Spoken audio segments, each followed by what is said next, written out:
Good evening, everyone. Welcome to our January board meeting. We are pleased to have everyone here, and as always, I'd like us to begin our time together with a prayer. Ms. Rollletter, would you please lead us, and we stand for... It would be my pleasure. Before we pray, I have a little introduction to the prayer tonight because this is our New Year's prayer. So, you know, the English teacher and me, we have to have a good transition here.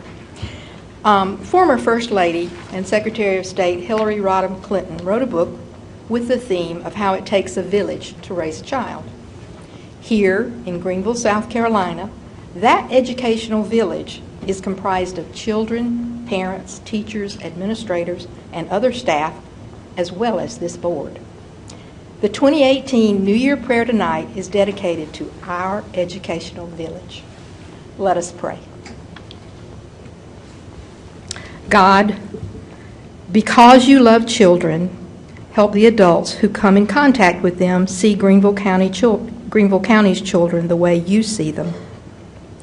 God, because you love parents, guide our parents and caregivers as to how they can best communicate and encourage children and teachers.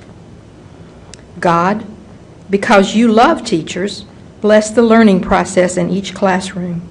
Give all teachers a renewed passion for their subjects, creative ideas for lesson plans, and insight to know how to help each child learn. God, because you love administrators and other staff, help them to work as you would when dealing with sensitive and impactful issues.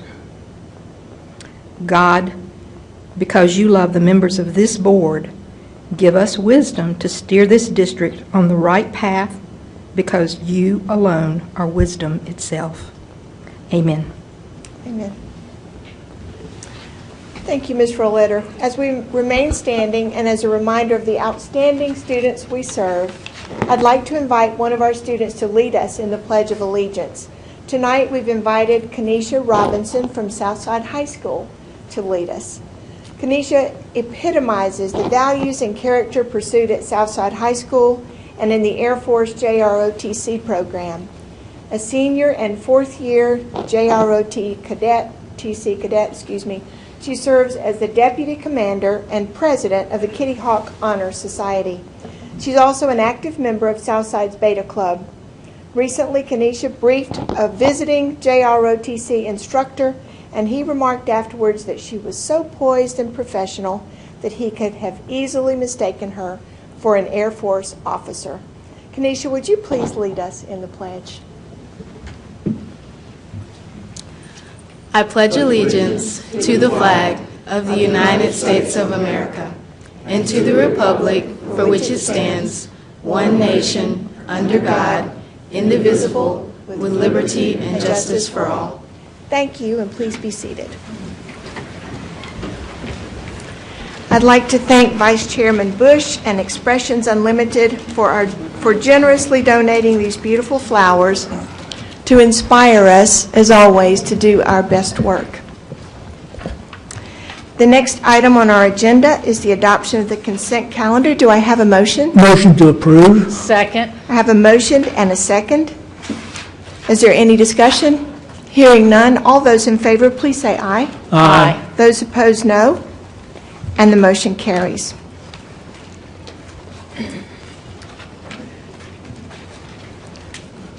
Tonight, as a part of our School Board Recognition Month, it is my privilege to present this award and pin to our colleague, Glenda Morrison-Fair, in recognition for 10 years of service as a Greenville County School Board trustee.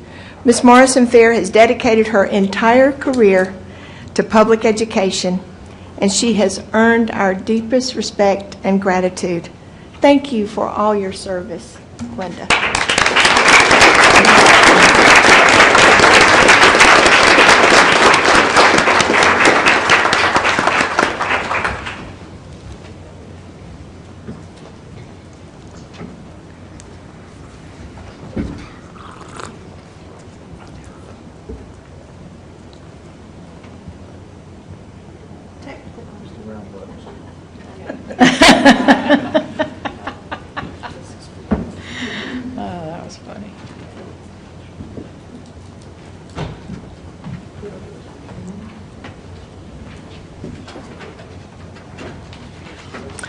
The next item on our agenda is item 4.01, the appearance of visitors.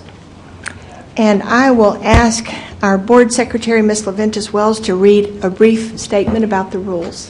Thank you, Madam Chair. Welcome to those who have signed up to speak tonight before the Board of Trustees. And thank you for your interest in Greenville County Schools. Before we begin, let me remind everyone of the following procedures. As each speaker's name is called, he or she should proceed to the podium at the end of the board dais, where there is a microphone and a light system. Each speaker has up to 3 minutes to speak to the board. The light system will be green for the first 2 minutes and will turn yellow when 1 minute remains on the speaker's allotted time. In keeping with board policy KCA, abusive language or personal attack aimed at students or staff members will not be permitted. All speakers are expected to behave in an orderly and respectful manner. The board will not engage in discussion with the speaker or respond to comments. The superintendent will designate a member of the staff to respond to each speaker in an appropriately timely manner. Thank you. Thank you, Ms. LaVentus Wells. And is there anyone that you wanted to recognize? Yes, ma'am. We have students from Greenville Tech. They like to stand. Students from Greenville Tech. There you go. We also have students from Furman University. Furman. And we have teachers who are working on their administrative degree from Southern Wesleyan. Thank you so much. I hope I don't think I left out anyone else. I know we have a teacher from J.L. Mann, but thank you all for being here, and we're excited. Thank you and welcome. Our first speaker tonight, Archbishop Edmund Cass. Would you please step forward, sir, to the microphone?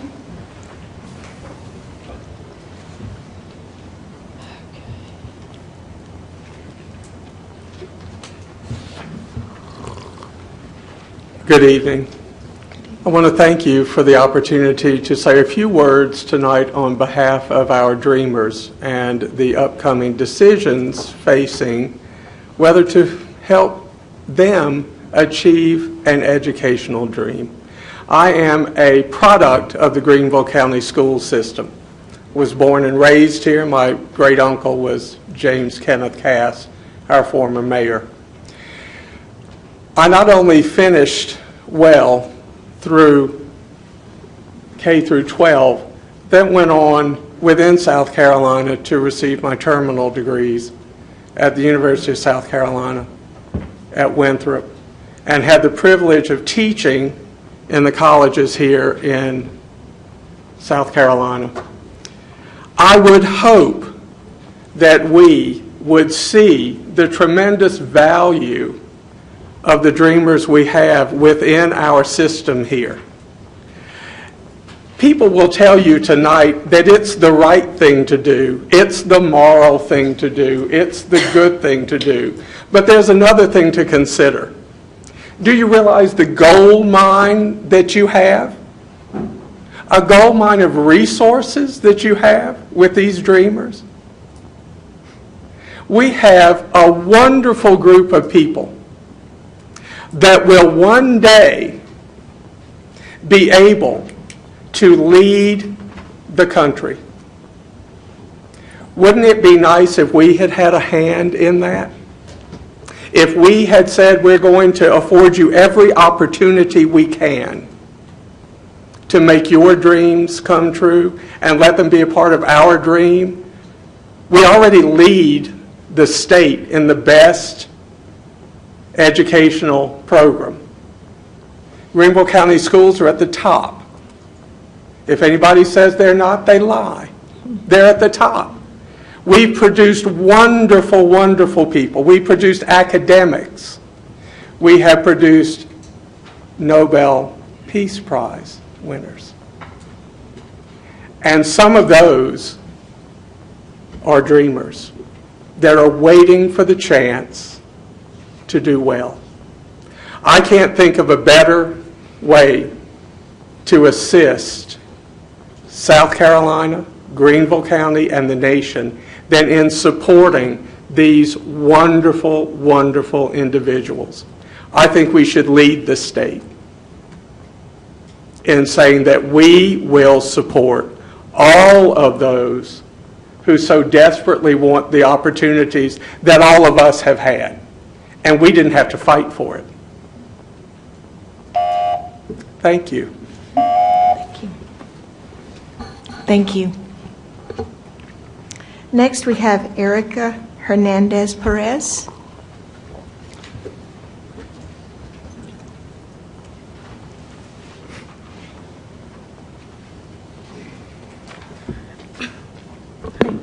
Good evening. My name is Erica Hernandez. I hope all of you are doing well tonight.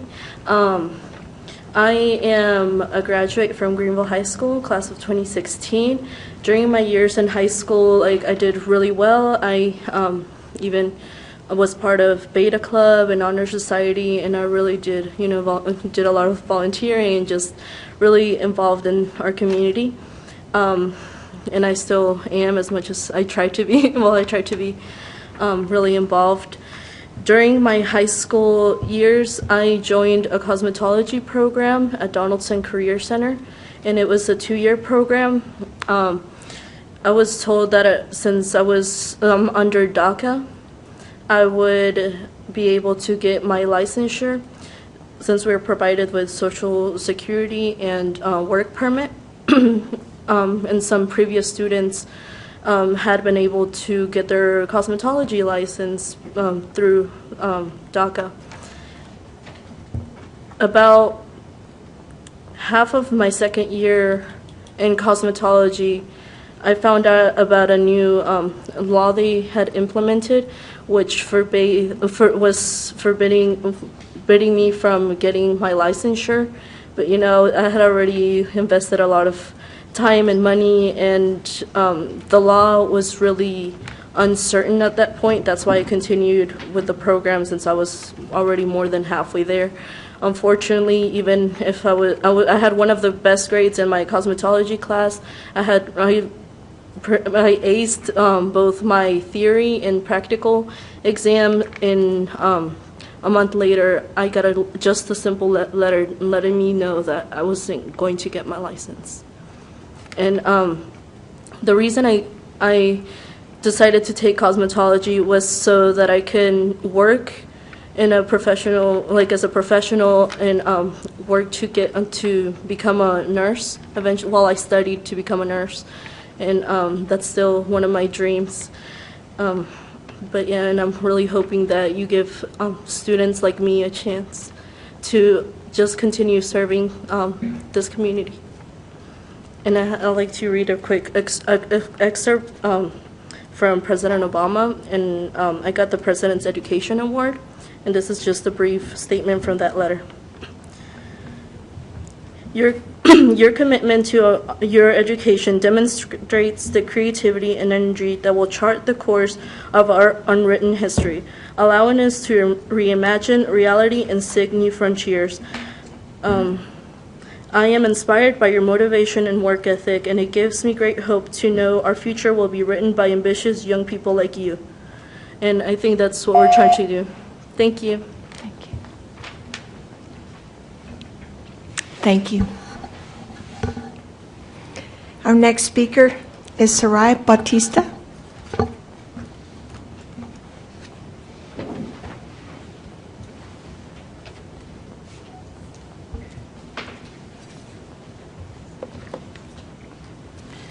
Good evening, and thank you for taking the time to listen to our concerns. Tonight, I am going to share a little bit about my experience as a DACA recipient and ask you to pass a resolution in support of Dreamers. A bill has been introduced by South Carolina Representative Neil Collins, and at this time is co-sponsored by 7 other representatives. It is called the South Carolina Dreamers Act of 2018. This act would allow South Carolina students currently protected under DACA, like me, to attend our state colleges with in-state tuition, obtain occupational licenses, and receive scholarships if we qualify. As DACA recipients, we are brave in the path to education without any context of what it will take, only to find that the state we have lived in our whole lives won't own us as residents, as licensed professionals, or worthy of scholarship. I graduated with honors, and I am not eligible for state scholarships. I am inching my way to an associate's degree in arts after changing it from radiology because in South Carolina I can't be licensed. And I pray that South Carolina will pass this bill so I will no longer have to pay out-of-state tuition, even though I have lived here for most of my life.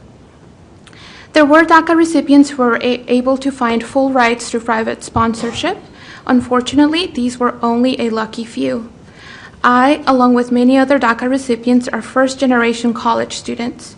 Some of us are on our way to becoming nurses and doctors, and others of us are not very sure that higher education is the right choice. As children of immigrants without status, we face more uncertainty than the average student. What better way for schools to support students that brave the unknown path to higher education than to break down these barriers? In order for South Carolina to truly benefit from the best DACA recipients have to offer, its leaders have to come forth and be clear about why these changes in South Carolina are so urgent. South Carolina deserves an educated labor force. South Carolina deserves to keep the students it has nurtured through high school instead of having us leave to states that will license us. And most importantly, it needs the support of its leaders like you to vocally advocate for these changes when it matters the most. Thank you. Thank you. Our next speaker is Garrett Whitley.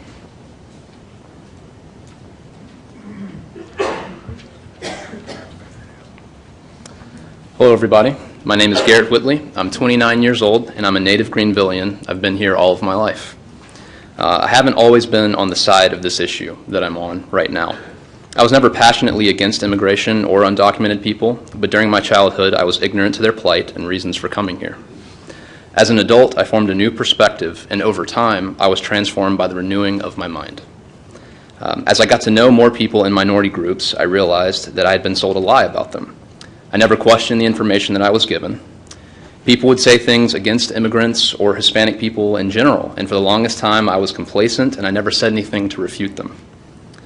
My environment trained me to fundamentally oppose people that are different than me. I now realize how wrong I was in allowing that conditioning to form my own perspective and infect my own heart. I had to own that, and then I had to change. I'm a Christian. I do not hide who I am or what I believe, and I believe that we're all created in God's image. There's no sense in dividing us into different groups and causing labels to define the people that we are. We are all united in Christ and created in His image.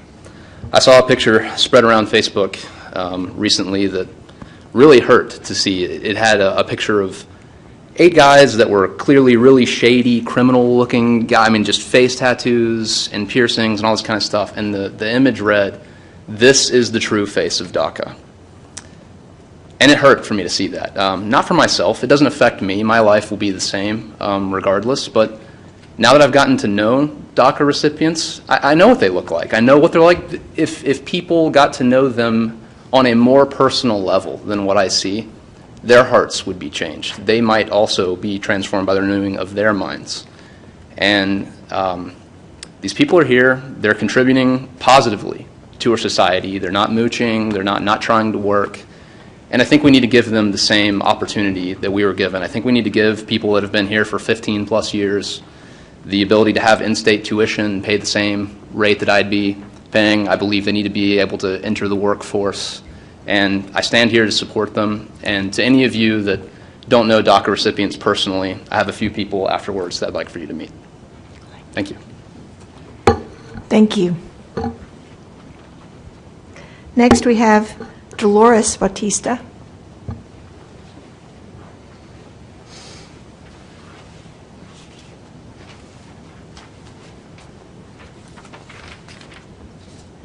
Thank you. Good evening. Thank you for giving me the opportunity to speak to you tonight.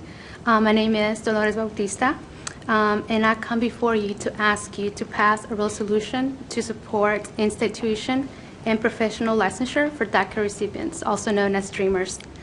I must mention that I am also a DACA recipient, and I am an employee of the Greenville School District. Prior to coming to the school district, I was employed and went to school for medical in the medical field. Coming to the school district created a new vision in me.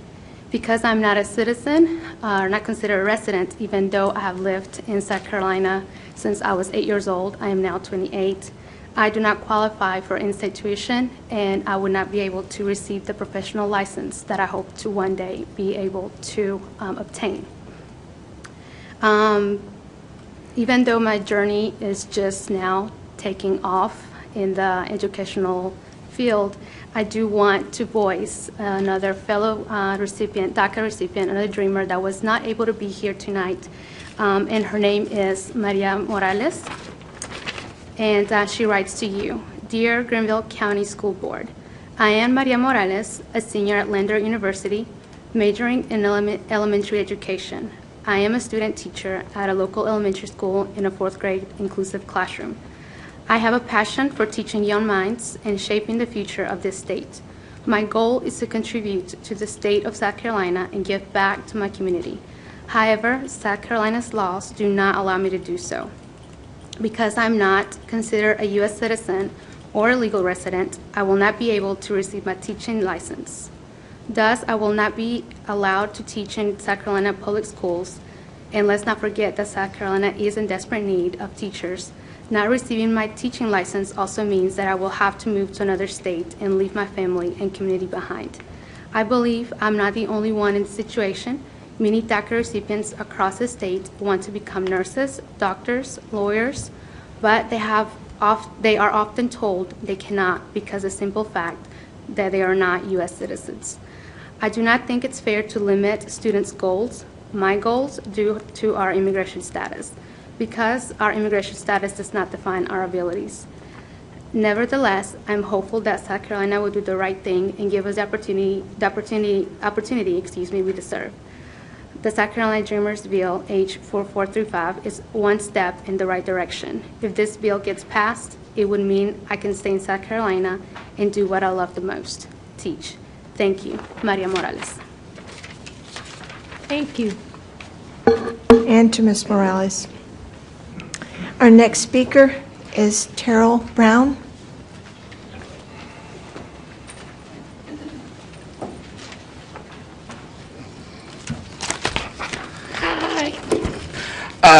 Good evening to everyone. My name is Terrell Brown.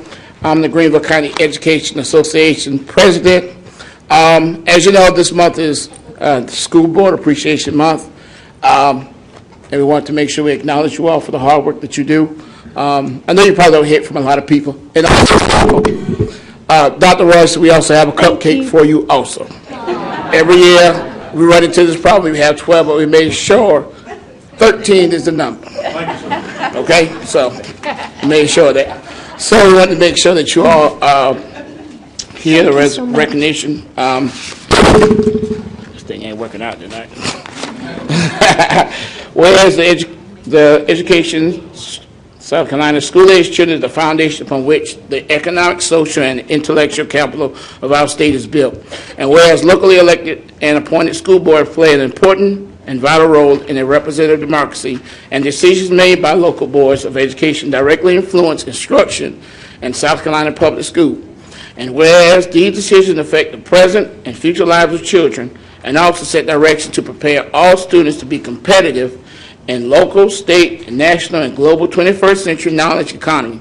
And whereas local school board members work with parents, businesses, education professionals, and other community members to create educational vision we want for our students. And whereas these school boards stand up for South Carolina public schools, reinforce unique role school boards play in promoting and advocating for quality public education.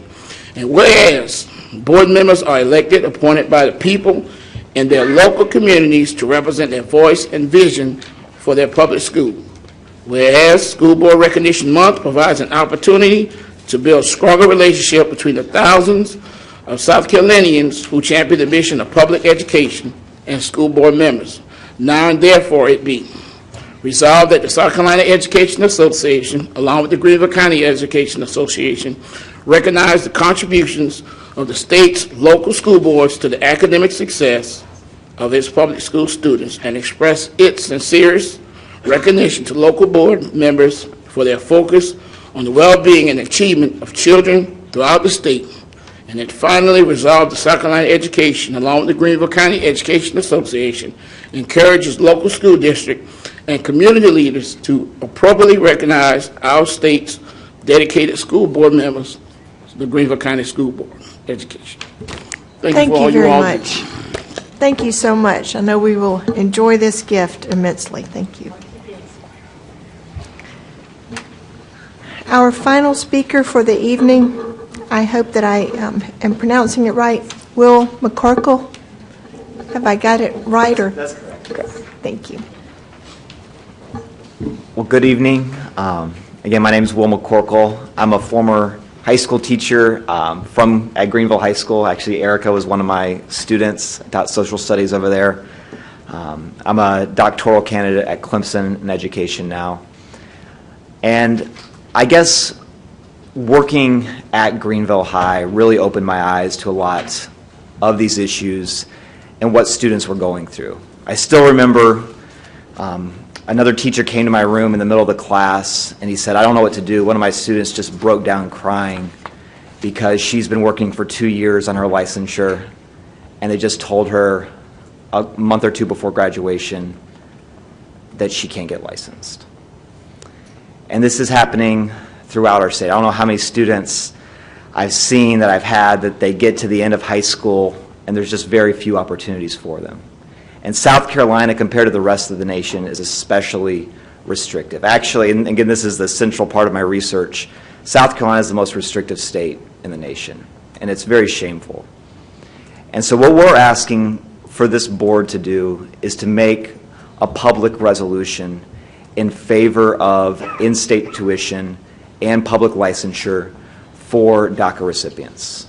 And we feel that Greenville County, because of its prominence in the state, because of the high quality schools and teachers and students in this county, can really help lead the state forward on these issues. And we think this is vitally important, both from a moral perspective, but as was mentioned earlier tonight, this is also about the vibrancy of our state.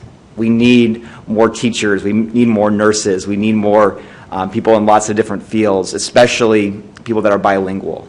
And we're missing this large opportunity in the state. And so we've actually started a petition. We already have over 100 individuals who've signed. We're going to continue with that to really hope to encourage the board to make this resolution and to make this positive stand for the state. So thank you again for listening to our concerns this evening. Thank you very much. We appreciate everyone who came out to speak with us tonight. Our next item of business is 5.01, the Superintendent's Report. Dr. Royster. Thank you, Dr. O'Connor. Good evening. The Superintendent's Report tonight will actually center on the board. As was already mentioned, and Terrell, I certainly appreciate the fact that there were 13 cupcakes. This is School Board Appreciation Month. If you look at the history of school boards in the United States, the origins go back to the 1640s. And Mr. Sutter, don't become concerned that I'm going to start at 1640 and go through the entire history up until tonight. I'm just going to briefly touch on that. But the history of school boards in the United States goes back to 1640. Really, in fact, one of the first representative governing bodies in our society. It goes back to Massachusetts Bay. And throughout our history, school boards have been an example of local control, local decision-making, local representative government at its grassroots. A government that I would propose to you and argue to you that represents the very foundation of us having a democratic society and sustaining that society. I think that comes directly to some of the comments that these folks have shared here tonight, in the importance of education to the individual economic vitality of a person, a family, and a community. But more important than that economic vitality is truly the existence of our form of government. We cannot have and sustain a democracy without an informed citizenry. And that starts with the local Board of Education. In our case, 12 dedicated, committed individuals that have offered themselves up selflessly, I messed that up one time before several years ago, selflessly, to serve their community. A service that goes well beyond the token remuneration that they receive for that service. And a service that is key to each person in this room being able to live in the kind of community that we all live in. These individuals set the policy as a group for how we operate the schools that serve our community. They set the policy, they provide that framework, they provide ultimately the financial resources that we have to carry out the mission of the district and the work that's conducted in all of our classrooms throughout the district, serving 76,000 students every day.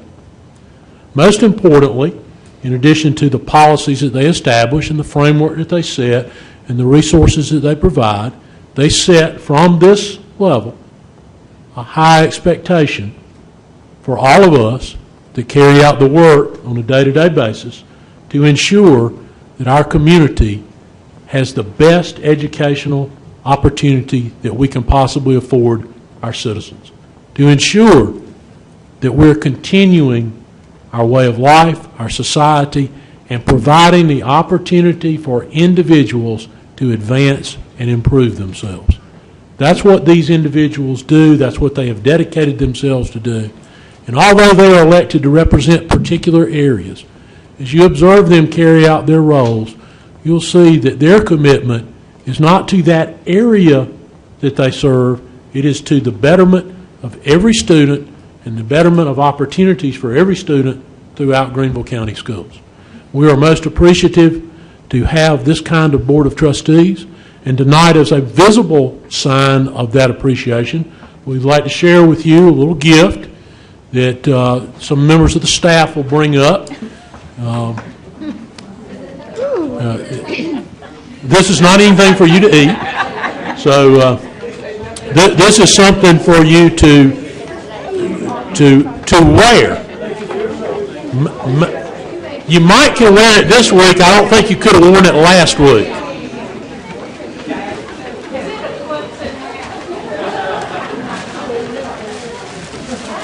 Can we open it? Oh, boy.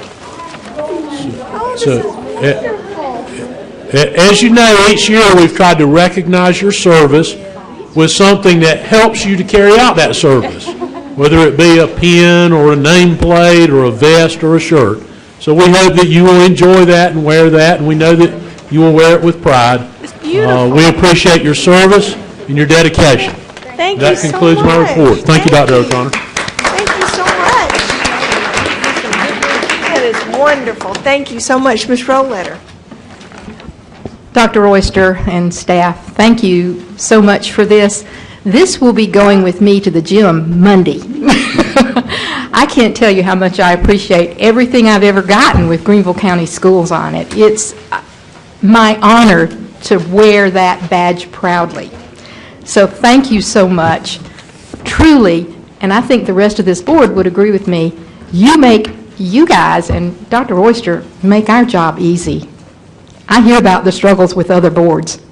You make our job easy. Thank you.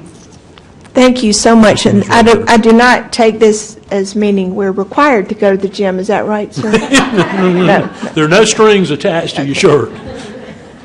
Okay. Thank you very much. Well, at least not figuratively, no strings Not attached. figuratively. Yes. Okay. The next item on our agenda, as part of the observance of School Board Recognition Month, The members of the Board of Trustees will all sign the South Carolina School Board Association's Board Member Ethical Principles Statement. By doing so, we publicly pledge to uphold effective governance principles and to improve public education in our district. Colleagues, will you please join me on the floor, it says, but I don't really know. I don't think it means like you have to sit on the floor. To sign our names to the ethical principles statement as we did last year. Please join me up front.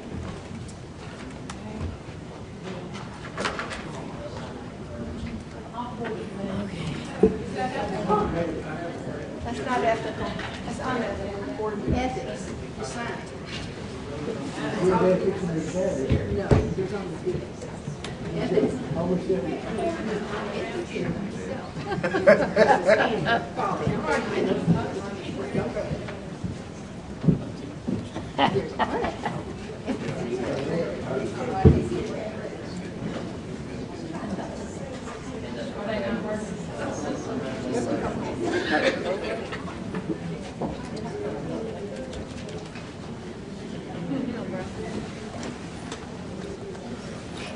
I can move around and get my blood circulating.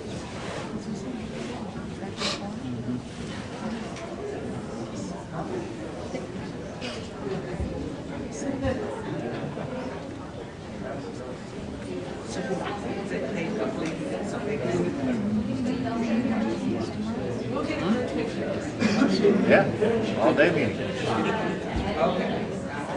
2 days. Yeah, you weren't able to get me out of it like Brian got out of it. I think that was the point. I bet you paid.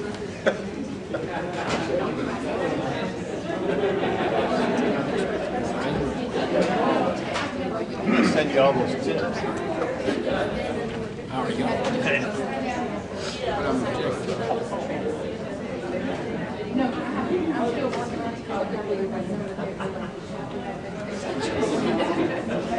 Billy Uchi likes the link I shared. Billy Uchi. He's still around? Yeah, he's still around.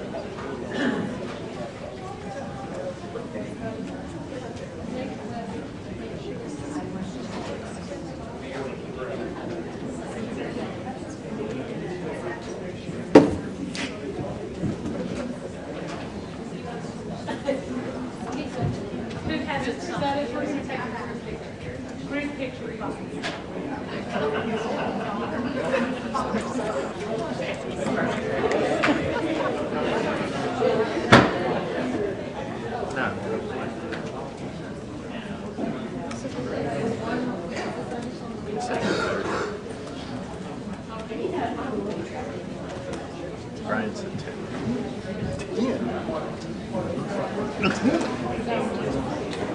How late is it? Told you. Yeah, but I'm having to make it up. Yeah, but I got things to do. It's helping. I'll be good on Friday.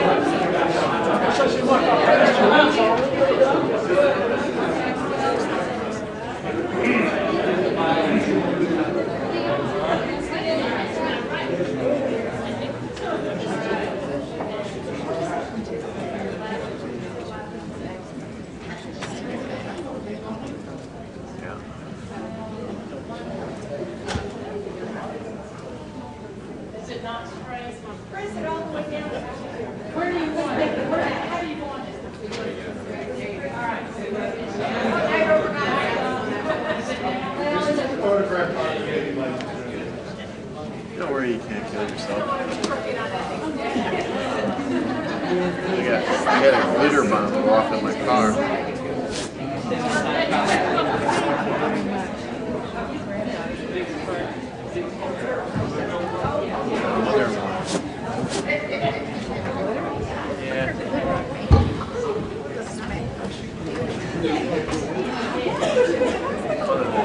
Bought Christmas bags that had glitter on them. Of course. She bought them for like 50 cents.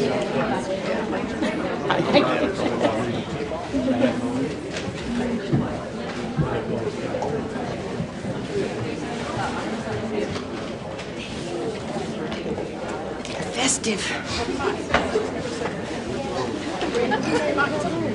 They're on their way.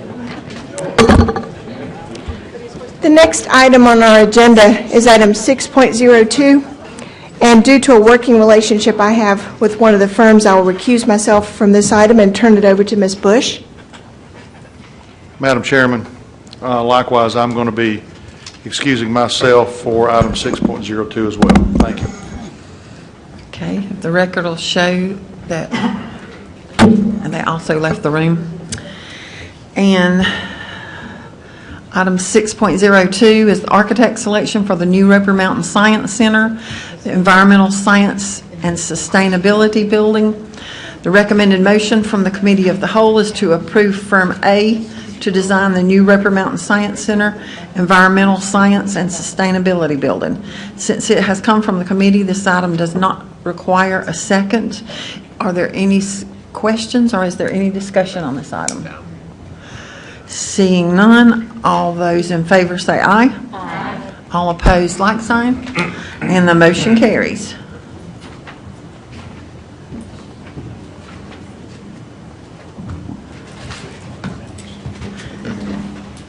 And Firm A is, hold on, I'll it up here. Firm A is Craig Galden Davis, Architects. Thank you, Ms. Bush. The next item is 6.03, the proposed 2018 Master Internal Audit Plan. The recommended motion from Internal Auditing Services is to approve the proposed Master Internal Audit Plan for the 28-16 calendar year. Do I have a motion? Ms. Rollletter? Madam Chair, I move that we approve the information in our board docs on the Internal Auditing Service Plan. Do I have a second? Okay, I have a motion and a second. Mr. Barber, do you have any comments? I just wanted to note that this year's audit plan includes allocations of 800 audit hours devoted towards special requested audit projects.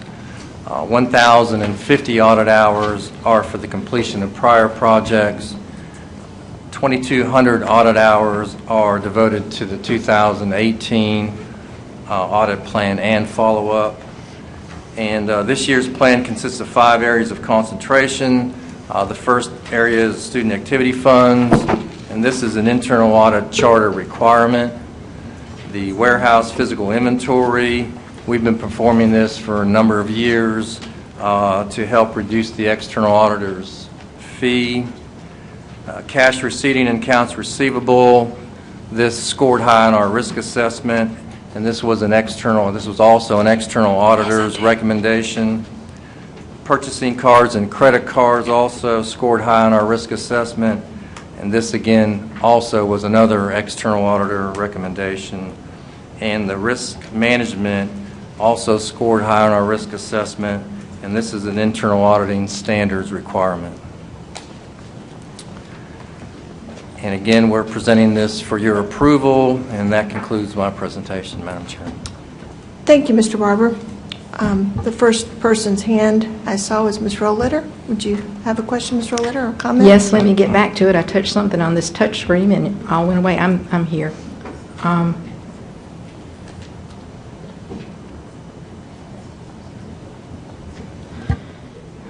Mr. Barber, on the plan, how does your team assess risk management? Would you explain that to me, layman's terms? I don't have a CPA degree.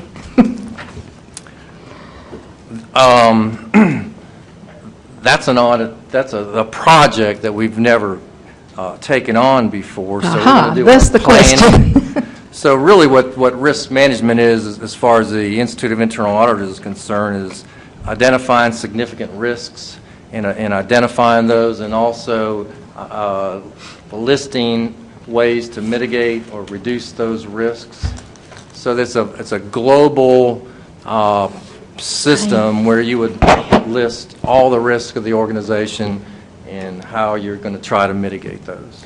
Could you give me a couple of examples? I understand the concept there. I just don't I just can't wrap my head Well, around I guess exactly. one big category would be information technology and listing all the risks that are involved in that arena.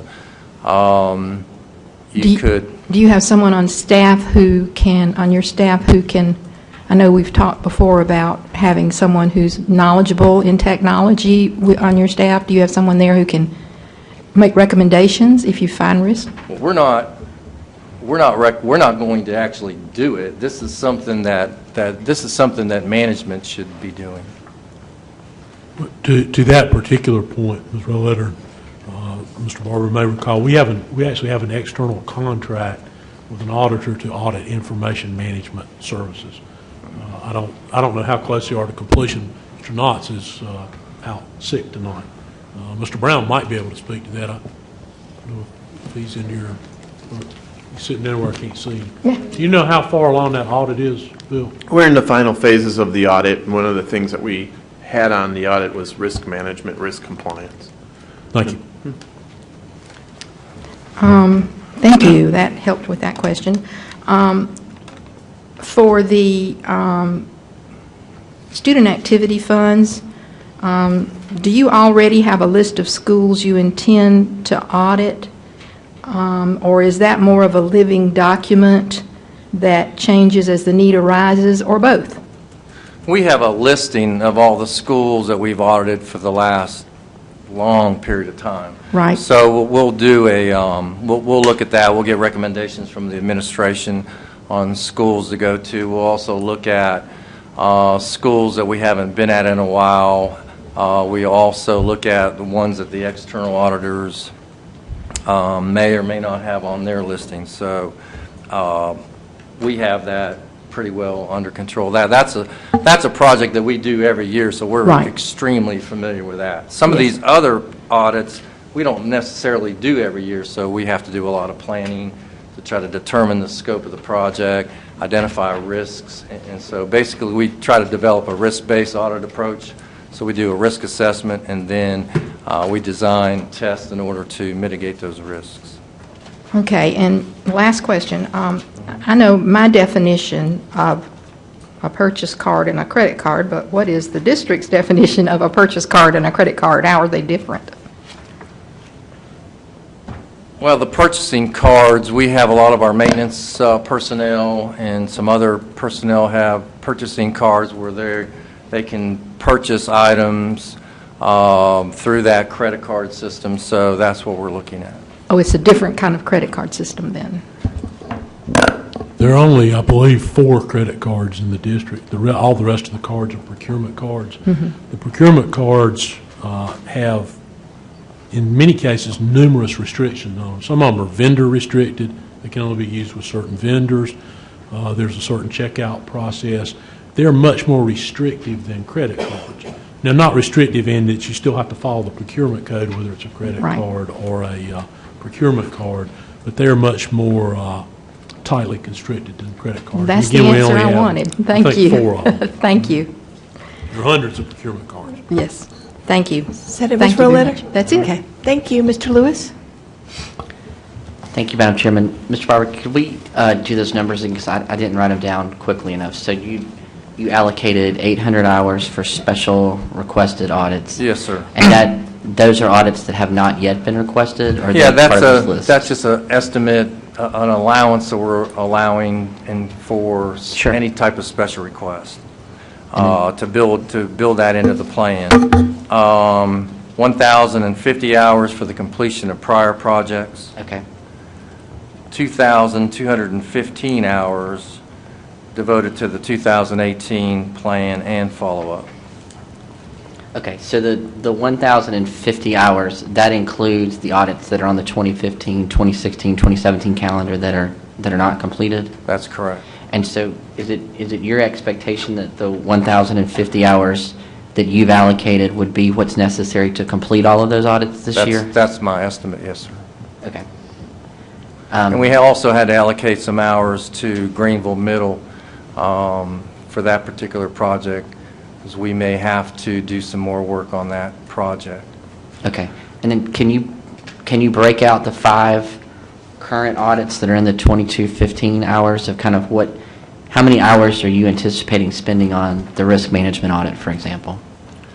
Oh, for the 2018 plan? The 2,215 hours. Oh, 2,215? That you've dedicated to the 2018 plan. How many hours do you plan on spending on Now, the these are risk? budgets because we haven't done the planning yet, so it's really kind of hard to pinpoint it. But Sure. the risk management, I allocated 500 hours to that project. And the student activity funds? 600 hours. Warehouse physical inventory, 25. Cash receipting and accounts receivable process, 500. Purchasing and credit card programs, 550. And then allocated 50 hours for follow-up. And can you tell me again, so when we look at allocating those 500 hours for the risk management audit, what is it specifically that you anticipate actually auditing in those 500 hours? Well, I mean, we're going to review their risk management system or process, what they're doing now. The entire district's risk management processes? We're going to look at it, yes, sir. Okay. Okay, thank you. Thank you, Mr. Lewis. Mr. Sailors? Thank you, Madam Chairman. I think Mrs. Roletter, Mr. Lewis asked most of the questions I had on my mind, but you did say something in one of their responses, Rick, that intrigues me. You said that you budgeted these hours, but you really haven't had much of time to identify the exact numbers. Did I understand that correctly? Yes, if you recall the presentation, we have to go through a planning process to try to determine, we have to create an audit program, and we base that based on the risk. So we work with the auditees to just look at what they're doing so we can determine what is the best allocation of time. So no, the audit programs have not been developed other than possibly the student activity funds and the warehouse physical inventory. Those we've done in the past, so those we have a pretty good handle on. Okay, thank you. Okay, Ms. Wells?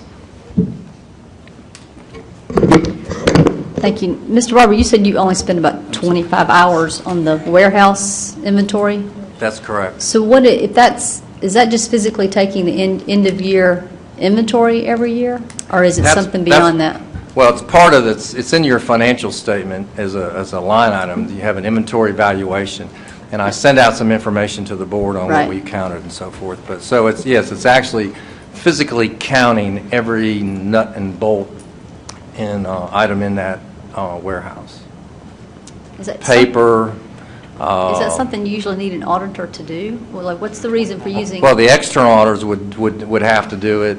So we don't is want that them every going year over thing? there and sweating over there and getting all hot. So we do it for them. So that's a part of your financial statement. That's a number on your financial statement is inventory. So that's an item that just has to be validated.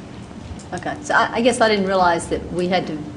I understand taking inventory, as every business I know does that, but I don't really know that auditors routinely do that every year, so I'm just surprised by that. We offered to do that. You know, they wanted us to offer some time to help reduce the audit fee over the years, and that's kind of evolved. We used to do some student activity fund audits for them, and then we still do some of that, and then they were asked to do the physical inventory, and we certainly said, sure, we'll do it. It might be a little difficult to speak to the history of this, but at one time the warehouse was a much larger operation than it is today, although it's still a fairly large operation. And I think way back in history there was a concern about control. The warehouse is organized now much differently than it was when this process would have been initially undertaken many years ago. A lot more security in place, there are a lot more electronic checks and balances. We wouldn't want the warehouse folks doing their own inventory. We don't necessarily have folks that we could assign to do that. We'd have to bring in temporary help. In most places I'm familiar with, and they would be generally smaller places, the external auditor would do a warehouse audit, but it'd be a sample audit. Right. It would not be a full inventory. And it might be something the district wants to consider, whether they want to do a full inventory every year or not, or simply a sample audit, whether Mr. Barber does it or someone else does it. But I think there were good reasons to put that level of control in place at the point in time in which it was put into effect. Whether that still exists or not, don't know. Okay, I guess that would just be a question. I remember last year when we got that report, the number was significantly different in terms of the valuation, I think. And I think I asked Mr. Barber about it, and he said, ask the administration, which seems reasonable, but I guess I just didn't understand what the value was in having our auditor perform those services, so it's just maybe something, if you would consider that. And if they didn't do it, we'd have to get we would put an objective person in there, and we'd have to pay somebody to come in and do that. Well, I like the idea of the sample, because certainly we should have controls, so maybe back to your risk management audit, I would expect we have controls now in place with everything computerized and scanned, that wouldn't be as big an issue. You'd have to ask the external auditors, since they have to sign their name to that statement, and that's what has it been, about $500,000 or more, $700,000 of inventory that's going to be on your financial statement, and they're going to have to sign their name to it. So, I can remember when I was in Texas, we had to go to count cattle, so, and that was. Well, then you don't mind counting books if you had to count cows before, right? Right. So anyway, it's a very mundane project, but. And we have no cattle on hoof for him to count. Right. All right, guys. Okay. Not on hoof. Thank you. Thank you, Madam Chairman. You're welcome. Ms. Meek, Mr. Meek, excuse me. We did have some goats, though, didn't we? Yes, sir, we did. Do you have to bring that up? They are no longer in our employ. I was just checking. Rick, take me back to risk management again. Tell me what you're going to do there. We are it's a requirement, a recommendation in accordance with the Institute of Internal Auditing standards. Basically, it says the internal audit activity must evaluate the effectiveness and contribute to the improvement of the risk management process. In the bullets, organizational objectives support and align with the organization's mission. Significant risks are identified and assessed. Appropriate risk responses are selected that align risk with the organization's risk appetite. Relevant risk information is captured and communicated in a timely manner across the organization, enabling staff, management, and the board to carry out their responsibilities. Okay, so exactly, or close to exactly, what are you going to audit? We haven't You haven't done the decided that yet? planning, and we have to come and look and see what they have. We haven't, that we're just fulfilling that requirement on the standards. Is that a recent addition to the standards? It's a recent change, but they keep getting a little stronger every time they change it on risk management. And that's just a highly, if you turn on your TV, that's all you hear about is risk, assessing risk, mitigating risk. I think it's a significant issue. Will you be delving into the insurance part of it? Potentially. If Berkeley County had had that, they may have been better off. Yeah. Okay, thank you. Mm-hmm. Are there any other questions or comments by board members? Hearing none, all those in favor of the motion on the table, please say aye. Aye. Those opposed, no. And the motion carries. The next item, 7.01, Internal Auditing Services Project Status Report. This item is for information only. Mr. Barber? Thank you, Madam Chairman. We're presenting our status report as we do each month, and I'll be happy to answer any questions. Mr. Lewis? Mr. Barber, can you give us an update on the 2015 payroll separation of employees audit? Yes, sir. We received audit population from the administration on the employees that were terminated for the period of time that we were looking at, and we noticed that it was incomplete, so they're going back and taking a look and see why that occurred. So we're still waiting to get the information. Can you clarify, the information was incomplete, or what was incomplete? They sent us information of all the employees that were terminated for the audit period that we selected. Somehow we knew that there were some names that were missing, so they were going to look into it and find out why. So the list that you received was incomplete? Yes, sir. The 2016 extracurricular events audit, where are we on with that? We are, we received management's response to the executive summary. We need to meet with them to go over their response. The 2017 extended day program audit?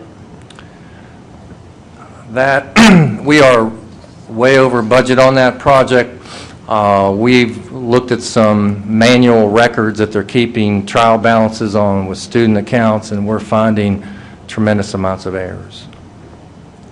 So it's extremely slowed us down. Can you be more specific? Not at this time, no, sir.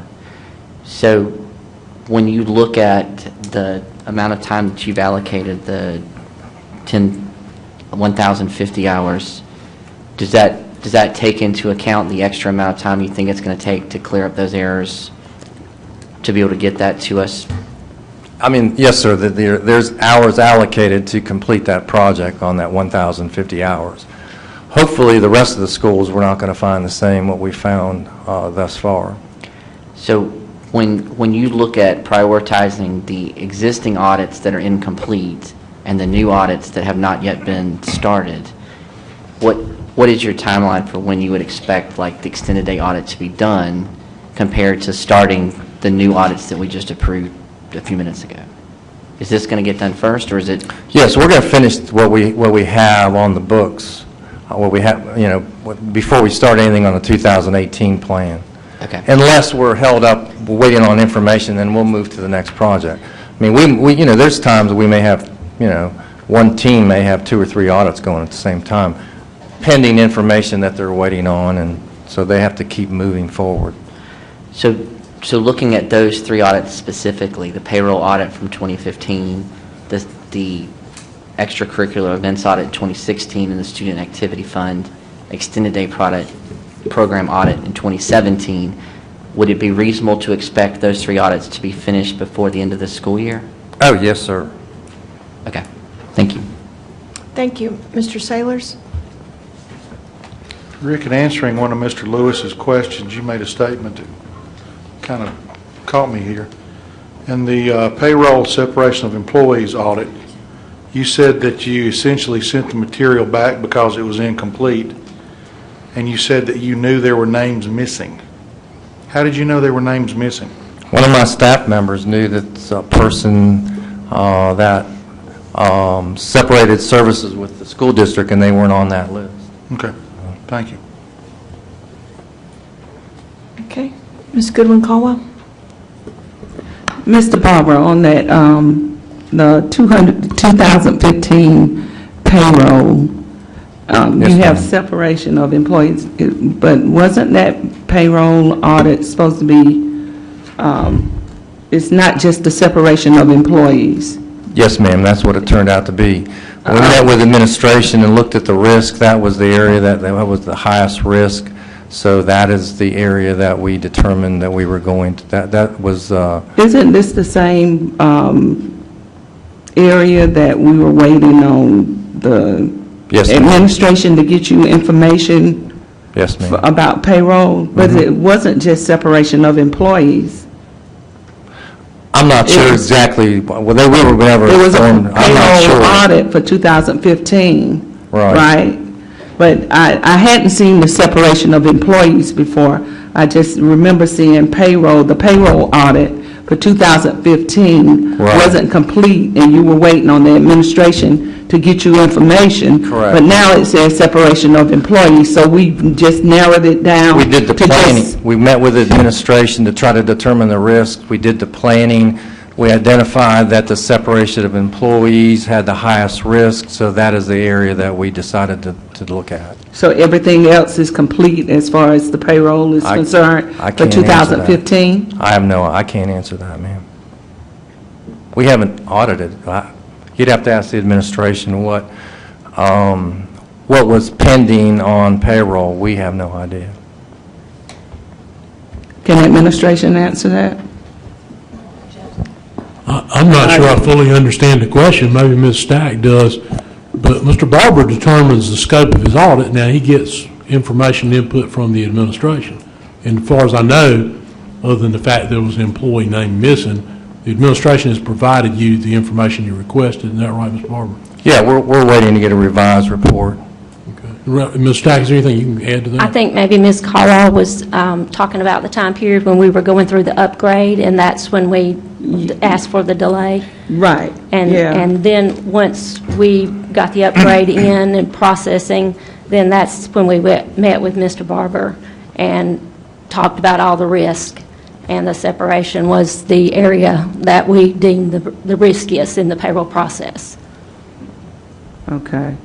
So you've got 5% here, so you're waiting on them to get you the information back Yes, for you ma'am. to complete it? That's correct. Okay.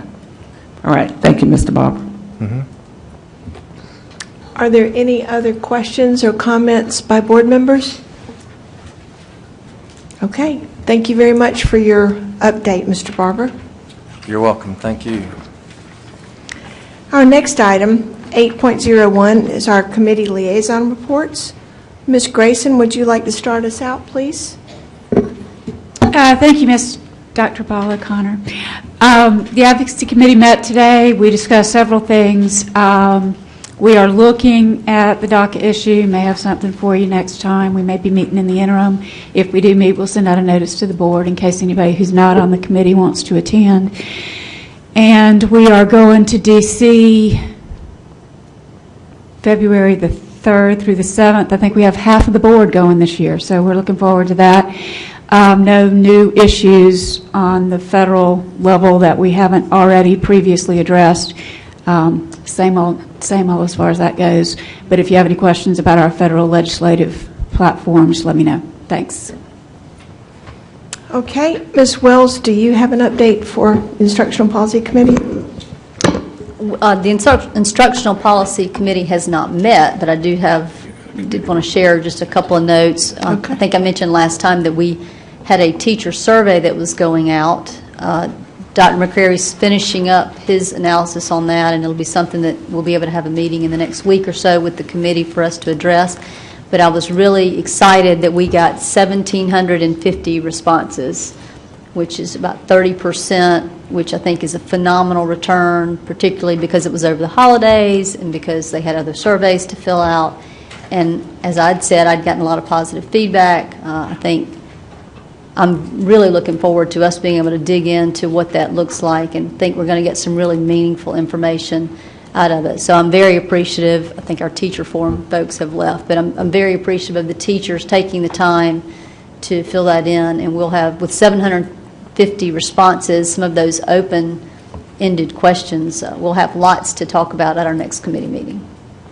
Thank you very much for that update. And if I might just give a brief update, if you would pass those down to the work that the board has outlined for itself as priorities for this spring. And I wanted just to point out that thank you to the board members who have attended so many community meetings over the past month. Terry has done a phenomenal job of organizing these stakeholder meetings along with so many staff members, and board members have traveled around to 8 different communities to hear from teachers, parents, students, community leaders, and to listen and hear this invaluable feedback about what we're doing well and perhaps some areas that community members would like to see us improve in the upcoming process. We had a wonderful workshop on helping to re-envision where we want to be over the next 5 years with goals, beliefs, and mission statement, which we're continuing to work on. And we will have 2 more workshops in February as part of this really in-depth and valuable process. And I just want to thank the administration for responding to the board's desire to be fully engaged in this process and for the many opportunities you are giving us for that and for the board's work. Many of you suggested critical learning conversations that you would like to have around special topics, and I have met with Dr. Royster to discuss these, and we're going to be meeting with Dr. Jorgensen once more to find out maybe best ways to engage short of a COW agenda item or a workshop, but just in areas that you might want to have a little bit more in-depth learning opportunity about. And we will give you updates on that as we are able. Are there any other board members that would like to add something that you are doing in your community right now that you would like the board to hear about? Okay, thank you very much. And our last item on tonight's agenda, 9.01, our monthly financial report. Dr. Royster. Thank you, Dr. O'Connor. Unfortunately, Mr. Knotts has been affected by the flu. He's not with us tonight, but Ms. Stack is here and can answer any question that you might have. One of our most important things that we always want to draw your attention to are the graphs that are provided, keeping track of monthly revenue, monthly expense, and the tracking of our general fund balance. And again, as we've said many times in the past, the single greatest indicator at the highest level of the health, the financial health of the school district, is tracking the fund balance over time. Is it dipping when it should? Is it building back as it should? And it is tracking as we would expect it to do, reflecting a healthy revenue and expenditure in line with our estimations for both. Ms. Stack, did you have anything to add? No, sir. Both charts, or all three charts, as well as the reports included, show that the revenue and expenditures are tracking to budget as they have in prior periods. And if you have any questions, I'll be glad to answer those.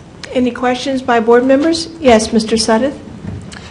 I have one question on the miscellaneous equipment expenditure report.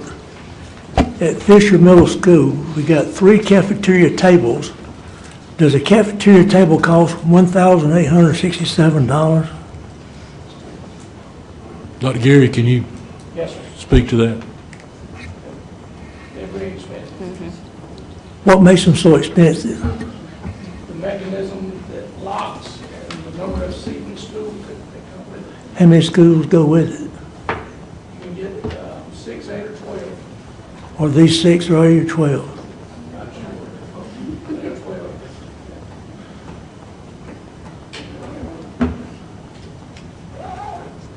$1,867.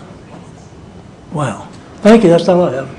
Yes, sir. Okay, I believe I saw Mr. Meek and then Mr. Lewis. Did you raise your hand, Mr. Meek?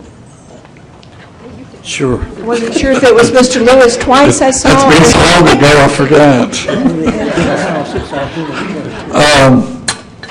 Robin, what's our fund balance?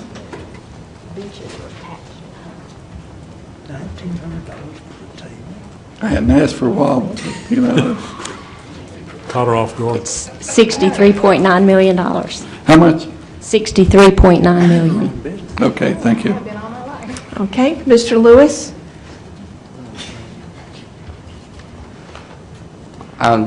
Just a couple of questions. On the special revenue fund page, the federal sources of revenue, does that include our Title I allocations? The $45 million in federal sources? Yes, sir. And have we experienced a change in our anticipated Title I allocations since the board approved those funds in the fall? Or are we still on track to receive? There was a question at one point about the funds may not come from the federal government, and have we seen a decrease in those funds? I think they're on as were projected, are they not, Robin? Yes, sir. Now, there was a decrease this year because the funds remained constant, and we had an additional school qualify. And so we currently don't anticipate a decrease in our budgeted Title I funds for this year? Not at this point. Okay.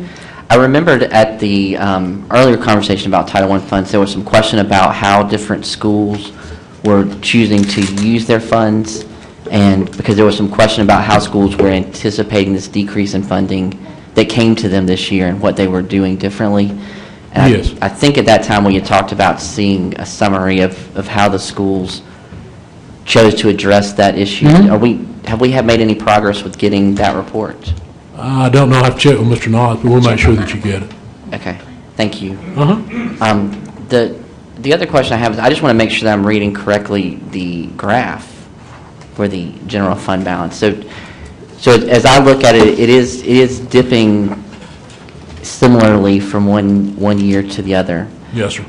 When I look at the 2018, though, it seems to suggest that we have a higher percentage of our fund balance in relation to our general fund budget this year for each of the months than we have had in the years past. Am I reading correctly? Not only does that mean that we have more funds in our fund balance, but that our proportion of fund balance to our operating budget is actually higher than it was in the past 4 years. Do you have the percentages by line? I do not have that. Because the percentages simply reflect this year's line. Yeah. And as you noted, the dollar amount has increased as it always does when our budget increases. So we'll have to put those percentages on there for you. We can't necessarily infer from the information that's on here the percentages are more or less or the same. Well, can we infer that if the red line is higher than the orange line, that means? That means the raw dollar amount is higher. It's higher. Okay. Yes, sir. So we don't currently, using this information, we could not currently say whether our percentage of our fund balance as relation to our general fund is higher or lower. Not reading this chart. We can send it to you tomorrow. Okay. It's just a matter of pulling the numbers and putting it on there. Okay. The last question I had is I remember when we discussed, I think it was last spring when we were looking at our debt service, that there was a date that we are anticipating no longer having best payments. And I said that date to someone publicly, and then I thought I may not have the date right. So could you 2029? The end of 2029 or January 2029? I mean, is it December 1st, 2028 is our last payment. It will be our last. December 21st, 2028 is our last best payment. Correct. Okay. So Thank you. Traditionally, the bonds are levied in the fall. Okay. So it would be in that particular fiscal year, one half of it would go to the best payment. Correct. Roughly. Yeah. Thank you. Is that it, Mr. Lewis? Are there any other questions or comments by board members? Ms. Wells? Thank you. I had a couple of questions about the building fund spreadsheet that we received. We got a line item of $760,000 for land purchase for this year, which we haven't spent, and I don't believe do we anticipate that we're going to be looking at any land purchase based on our long-range facilities plan? At this point, we don't have any program land purchase, but we have normally carried an amount in that line item. The amounts varied a little bit from year to year, but we've almost always carried an amount in the line item for property purchase. And a lot of times that revenue from property sold goes back into property purchase line. Is that something we're anticipating we're going to build in case we need? I know we project in a few years to maybe need a new school, or are we trying to build that? Well, the two most immediate needs we already have land for. Of course, the Fountain Inn High School is already underway. Rudolph Gordon's coming out of the ground. An addition at Summit Drive. Then the next school project, I don't have it in front of me, but if I remember correctly, would be a new elementary on the site of Old J.L. Mann. Yeah, right.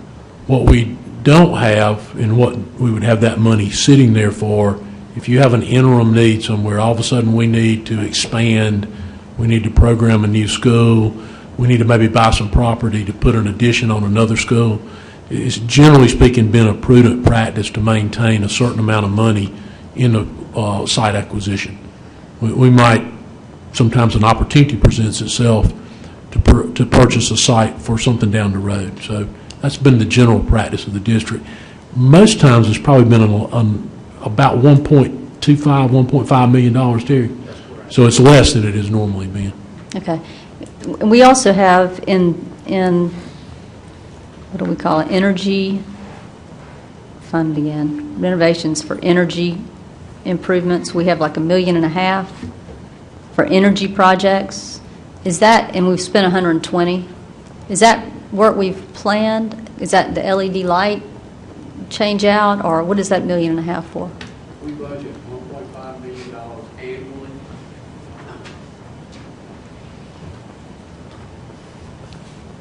We budget $1.5 million annually to do energy management projects with. These are opportunities where we see that we can do a project. It may be an HVAC project, it may be an LED project, it may be some type of controls project that will give us a payback of 3 years or less. And there are multiple opportunities across the district that come up. And we normally try to do these projects and spend that on a yearly basis. Is that generally part of what we have listed as our MARS projects when we look at that spreadsheet for long-range facilities, or is this a separate? It's a separate account. How much did we spend last year? I would have to get that exact number, but we spent most of the money. I mean, we spent 1.5, or we could potentially have spent a little more than that. Okay, so this is something to Bill Knight. Exactly. He looks at and says, okay, how can we take this money and leverage it and improve efficiency? Right now, there are more potential projects that would give a return on operating costs than we have the funds to cover. That's correct, and there are opportunities that come up with utility companies for rebates, which would be something that we would move toward and try to seek those rebates also. I mean, that could trigger a project. Okay, so we anticipate we'll be able to spend that, or we're going to spend that. We anticipate we will, and we have done this for a number of years. Okay, great. All right, so that's all I have on building fund. I have another question. Knowing what the state forecast is on where they're going to be with their budget, are we anticipating any impact in terms of any kind of mid-year cut, budget adjustment? No, the only budget adjustment that we might have would be, and this traditionally happens, it's probably, in 20 years, it's probably happened in 18 of the 20. The amount the state budgets for base student cost total in the state is capped at a number of pupils. They assume a certain number. Well, if the state goes over that certain number, they diminish the base student cost. And that normally adjusts out. In our case, we budget conservatively enough that the amount that's adjusted out doesn't really affect us. So any reduction that you might read or see about in the media is an adjustment to the base student cost, which, again, has happened more years than it hasn't happened. True. But we don't anticipate any sort of significant adjustment mid-year that would cause us to have to come back and say we need to redo, amend the budget, or we need to ask you to go to fund balance or anything like that. Okay, great. All right, thank you. Now, to your point, the logical next step in that is everything we're seeing indicates while there will be some additional revenue for the coming year, almost all the predictions we see are very conservative as to any increased amount. Right. There doesn't appear to be a belief there will be a decreased amount, but the added amount, and I think you all saw that in the presentation Mike Shealy did down at the school boards group, November, December, whenever that meeting was. So very, very conservative projection for revenue growth. Still some growth, but very conservative. Right, great. Okay, thank you. Thank you. Ms. Goodwin-Caldwell? I don't know who I'm supposed to ask this question to, so I guess I ask you, Dr. Royster. I'm looking at the food and nutrition services. And I met a young lady the other day, and I told her I was on the school board. And she told me to ask who decided to change the portions of their of their meals in high school. She said, it seems like they're getting elementary size portions now, and it's been going on since November. I'm looking at the amounts on here as to how much they spend for the food and how much they're making. Can you tell me why their portions have changed? I'm not aware of any change in portion during the year. Several years ago, the federal guidelines for a basic meal reduced portion size. Yeah. But I'll certainly check on that. Mr. Knott's not here tonight, nor Mr. Urban. They would be the two that would have the answer to that question. We'll get that answer to you. If you can check that and get back to me, because she said they are very small portions in high school now. So certainly. Mm-hmm. Okay, thanks. Are there any other questions by board members on this item? Not on that item, no. Are you ready to? No. Okay. I wanted to ask Ms. Rollletter for, she would, I wanted to call on her before I call on you, Mr. Meek, if you don't mind. Yes, ma'am. This is on something, this is a moment of personal privilege. My head is not with me tonight. I'm thinking that I'm going to see my grandchild sooner than I am. I'm not going till this weekend. This will be with me tomorrow at the gym. That's it. Well, I just want to say welcome to your new little one to our board family, and we have another one down there at the end, Amelia. So we've got two new welcomes to make to the board, so congratulations to So I'm both. getting granny brain already. Mr. Meek? Before I make a motion here, I would like to ask Dr. Royster a question, if I could. Because of the last week and the 3 days we were out, and those will be covered by the state, I guess, with the days that we have built in. And I read in the paper, and I guess it's true, that the legislature has given the board approval to forgive 3 more days. Yes, sir. We're actually at 6 now. You know, it's been a very unusual year between the hurricane, the snow before Christmas, and the recent weather. The first 3 are built in, so we're already scheduled when to make those up. The administration will be bringing a recommendation to you all regarding the next 3 days, which are within the discretion of the board to excuse. Then I believe, Ms. Mills, any time after that, up to 3 more days, it would be up to the district to request a waiver from the state board. So it is our intent to bring you a recommendation regarding those makeup days at the February Committee of the Whole. And so it won't be a surprise. Our recommendation will be that we not make up those days. We believe that at this point, because they're not built into the calendar, you reach a point of diminishing return on attendance on makeup days that are not previously scheduled. So our recommendation to you all would be to, with the board's discretion, to waive those 3 days. Now, Okay. What might happen the rest of the year, you know, we still got a good 6 weeks of when we normally receive inclement weather, so. Okay, the reason I ask is because I had a employee, a classified employee, that if we forgive those days, then they have no chance of making up those days to recoup the loss that they had and will not get paid.